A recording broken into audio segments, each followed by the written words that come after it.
Masuk kalungmu, farkataur haka. Ahali yang zu, manoma abirnya Wujiaqiu da ke jihar Xinjiang ta arewa maso yammacin kasar Sin suna amfani da jiragen sama marasa matuka wajen kulawa da alkama domin tabbatar da samun girbi mai armashi a lokacin da za a girbe alkama a wata mai zuwa.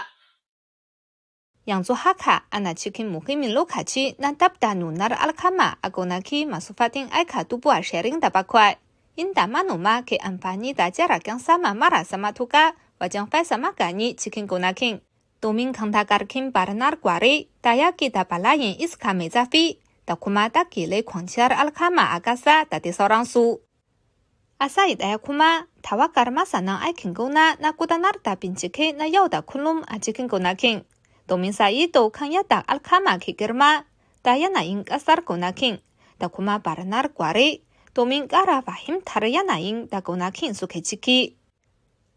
Sakamakon kulawa bisa kimiyya da fasaha, a halin yanzu alkama na girma kamar yadda ake fata. Kana hasashen da aka yi ya nuna cewa za a fara aikin girbi a ƙarshen watan Yuni bisa tsarin da aka tanada.